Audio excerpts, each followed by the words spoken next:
Stop optimizing for someday. Have you ever said, I'll be happy when I get the promotion, when I save enough, when I find the right person? Let's be brutally honest. That phrase is a lie you tell yourself to make the emptiness of today feel acceptable. It's a sedative. You feel it, don't you? That quiet ache on a Sunday night. The feeling that you're a spectator in your own life, watching the years tick by on a calendar, always waiting for the real show to start. You're treating your life like a pre-game show for an event that never begins. You are sacrificing your one undeniable reality, this moment, for a fantasy. You're betting your entire life on a ghost. Someday is a phantom limb you keep trying to feel. This is the ultimate betrayal of self. You are postponing your joy, your passion, your aliveness, and putting it all on a credit card with infinite interest. The debt is your regret, and it's compounding every single day you hit the snooze button on your own existence. The promotion won't fill the void. The money won't heal the disconnect. The partner can't love the parts of you that you've abandoned. The cage is unlocked, the door is open, but you're waiting for someone to give you permission to walk out. Stop preparing to live and start feeling what it means to be alive. Right now.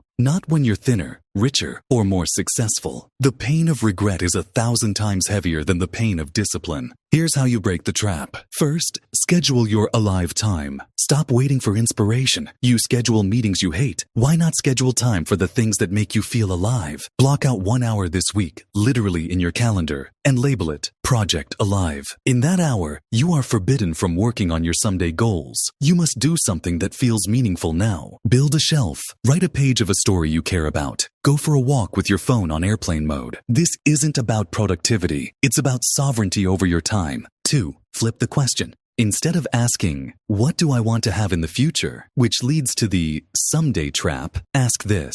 What kind of problems do I want to have? Do you want the problem of managing a team and high pressure, or the problem of finding clients for your own craft? Do you want the problem of a busy social calendar, or the problem of protecting your deep focus? Your ideal life is defined by the challenges you willingly choose. This flips you from a passive dreamer into an active problem solver. Today. 3. The 1 week to live test. If you had 1 week to live, you wouldn't clean your inbox. You'd call the person you love. You'd create that thing. You'd sit in silence. So here's the task. Take one action from that 1 week to live list and do it this week, not someday. This week, send the vulnerable text, sketch the business idea on a napkin, book the ticket. This bridges the gap between the fantasy of a dramatic end and the reality of your mundane Tuesday. It injects life into your life immediately. The waiting is over. The life you're waiting for is the life you're wasting. It's not someday. It's now, or it's never. And by the way, just a quick word. If you're ready to turn these ideas into your reality, I break it down further in my newsletter. It's free. The link is below. I would love to see you there. Subscribe, and let's get to work. Think in second-order consequences. You're grinding. You've got the goal locked in your sights. The promotion, the launch, the 10,000 followers.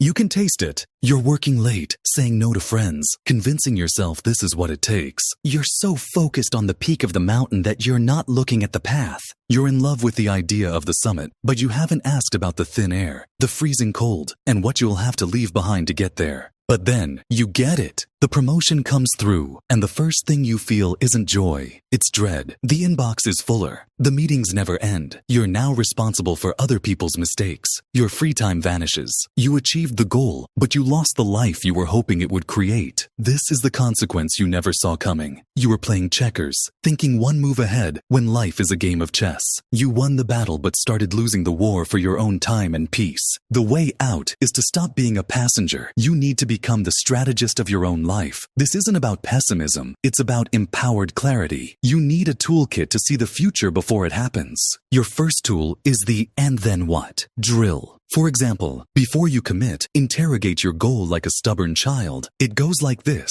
Goal: I want to get promoted. And then what? More money. And then what? More meetings, less freedom. And then what? More stress, less time for my health and family. This exposes the real trade-off. Now you're making a conscious choice, not falling for a fantasy. Your second tool is the 10-10-10 rule. When the pressure is on, fast forward. How will I feel about this decision in 10 days? Probably still emotional. In 10 months, will the thrill have worn off to reveal a permanent new stress? In 10 years, will this be a footnote of gratitude or the reason I'm burned out and disconnected? distracted. This pulls you out of the panic of the moment and into the timeline of your life. Your third tool is the premortem. This is your secret weapon. Before you start, imagine it's 1 year from now and your goal has failed spectacularly. Now, write the postmortem report. Why did it fail? Because it consumed all my time and I resented it. The daily work made me miserable. It damaged my key relationships. By visualizing the failure, you expose the hidden risks and consequences before you've wasted your life on them. When you adopt these tools, you change from a reactive player to a conscious architect. You feel a calm power. You start choosing goals that build you up instead of burning you out. You stop chasing every shiny object and start building a life where your achievements actually contribute to your happiness, not detract from it. Curate your inputs. Picture this.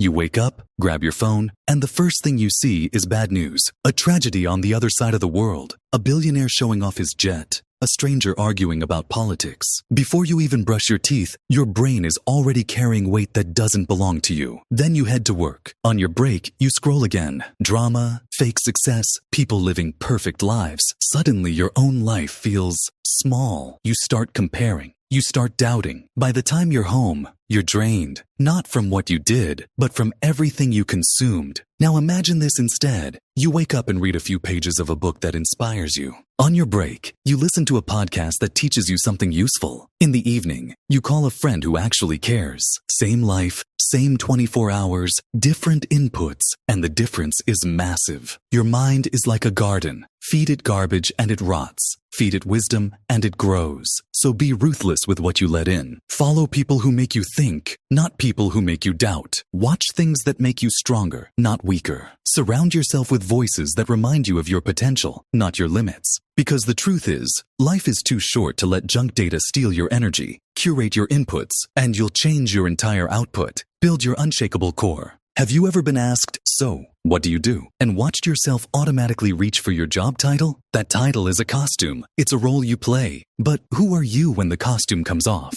When the company restructures, the market shifts, or you simply decide you can't play that part anymore. If your answer crumbles, it means you've been building your identity on a foundation of sand. You've outsourced your sense of self to a business card. You've let a job description, a follower count, or a salary define your entire worth. This is the silent crisis. You are one setback away from an identity crisis because your value is tied to something outside of your control. The shift is this. Move from seeking external validation to cultivating internal proof. Your core isn't found, it's built. It's the collection of skills you've mastered, the values you refuse to compromise, and the character you display when no one is watching. It's who you are when all the labels are stripped away. Here's how you build it, not with affirmations, with action. First, define yourself by your daily actions, not your title. Stop saying, I am a manager. Start saying, I am a person who builds things, who solves complex problems, and who leads with clarity. Your title can be taken away. Your ability to build, solve, and lead cannot. These are skills and values you carry with you. Write down 3 to 5 verbs that define the person you want to be. For example, create, teach, build, explore, and measure your days by how much you lived those verbs. Second, create a solo project that can't be fired. Your job pays the bills. Your solo project feeds your soul and defines your craft. This is something that exists entirely because of you. It could be writing, coding, building a community, making art, or mastering a skill. This project is your territory. It's the proof of your capability that exists, separate from any employer. It is tangible evidence of your identity as a creator. Third, practice identity detachment. Once a week, ask yourself, if I lost my job, my status,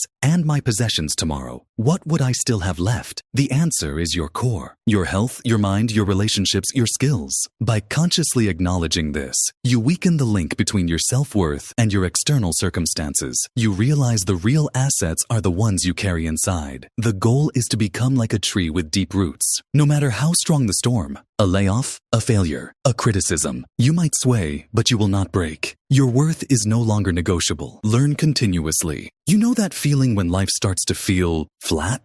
Wake up, do the same job, talk to the same people, go to bed. Days blur into weeks, weeks into years. Nothing's wrong, but nothing's exciting either. That feeling? That's your brain starving. You're feeding it the same leftovers every day, the same routines, the same screens, the same thoughts. You're consuming, but you're not growing. And without noticing, you lose your spark. That flatness isn't a coincidence, it's a consequence. It's the direct result of your brain running on autopilot. When you stop challenging your mind, the world becomes grayscale. You become a passenger in your own life, watching the same scenery roll by day after day. Curiosity didn't just feel good, it was the engine of your life. And you've let it idle for so long it's starting to stall. But remember the last time you truly learned something new? When you picked up a skill, asked a deep why, or stepped into something completely unfamiliar? That jolt you felt? That was the feeling of coming back online. Every significant breakthrough in your life, every moment of real growth came on the other side of learning something that changed you. The solution isn't about getting more degrees.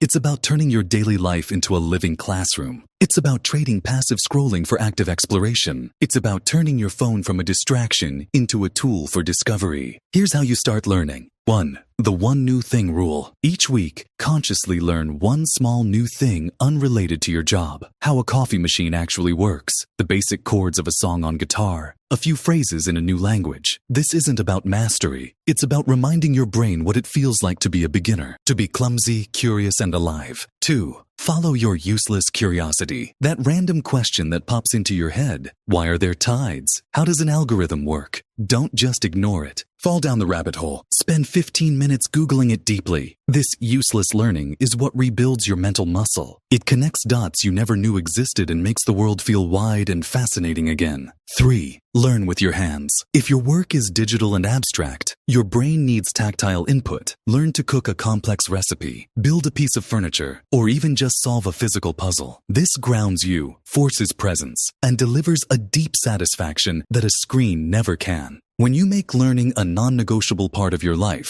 the flatness disappears. Curiosity isn't a luxury, it's fuel. It's the energy that turns a stagnant pond back into a flowing river. Financial wisdom. You know that tightness in your chest when you check your bank account? The quiet panic of, what if I lose my job? The feeling that you're always one missed paycheck away from disaster. That isn't just about money. That's the feeling of being trapped. You're trading your precious time, the hours of your life you'll never get back, for paychecks that vanish into bills and distractions. You're working to afford a life you're too tired to live. This is the modern cage. You've been sold a lie that financial success means a bigger house, a newer car, more shiny things. So you climb the ladder earning more, but your lifestyle inflates to match. You're running faster and faster, but you're still in the same cage. You have more possessions but less freedom, more monthly payments, less peace of mind. The moment of clarity comes when you realize true wealth isn't about the number in your bank account. It's about the number of days you can survive without having to sell your time. It's not about having more money to buy more things.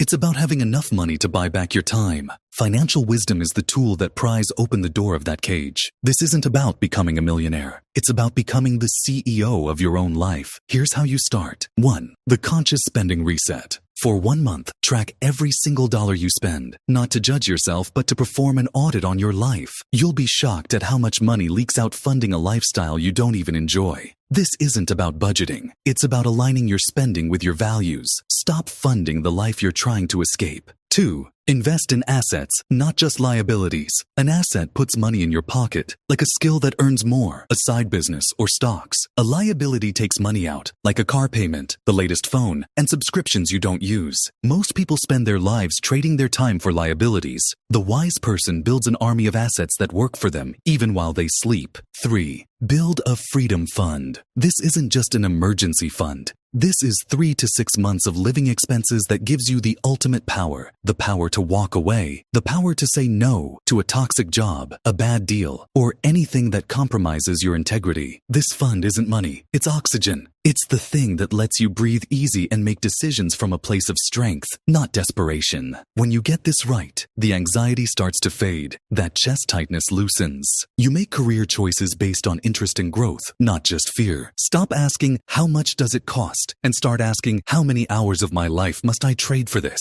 The richest person isn't the one who has the most, but the one who needs the least to be free. Build deep relationships. Have you ever been in a room full of people at a party or a work event and felt felt completely alone? You're surrounded by noise and laughter, but you're just exchanging surfaces, talking about the weather, the job, the news. You have 1,000 contacts in your phone, but you can't remember the last time you had a conversation that truly mattered. That feeling of isolation, even in a crowd, that's the cost of a life lived in the shallow end of human connection. We've confused connection with contact. We have hundreds of friends online, but maybe one or two we could call at 3 a.m. when our world is falling apart. We're so busy networking that we've forgotten how to build a community. We're collecting business cards instead of building bonds. This isn't relationship building. It's social hoarding, and it leaves your soul malnourished. The moment of truth comes when you face a real crisis, a loss, a failure, a deep fear, and you look around and realize there's no one you can be truly, messily, imperfectly honest with. That's when you understand. A deep relationship isn't a luxury. It's your psychological life support system. Likes and comments won't save you. A hand on your shoulder will. Building depth isn't about being more social. It's about being more real. Here's how you stop collecting and start connecting. 1. The 3-layer rule. Most conversations never get past layer 1. Facts. For example, how's work? To build a real connection, you must gently guide it to layer 2. Feelings. That project sounds stressful. How are you handling the pressure? And eventually to layer 3. Values. It seems like you really value creativity in your work. What else makes you feel that alive? Be the one who asks the question that goes one layer deeper. 2. Make the vulnerability deposit. Trust isn't built by being perfect. It's built by being human. Share a small, appropriate struggle. Admit a fear. Talk about something you're genuinely excited about, even if it's uncool. This is a vulnerability deposit. It signals that it's safe for the other person to be real too. 3. Schedule nothing time. Stop trying to grab coffee. The best connections happen in the spaces between activities. Invite someone to run with you. Cook a meal together. Sit in silence without feeling the need to fill it. It's in these unscripted, unproductive moments that real friendship is forged. Stop meeting with people and start just being with them. When you invest in depth, your entire life changes. You have a mirror held up by people who truly see you and reflect back your best self. In a world that celebrates your highlight reel, a deep relationship is the person who loves your behind the scenes. Stop trying to be known by everyone. Start fighting to be deeply understood by a few.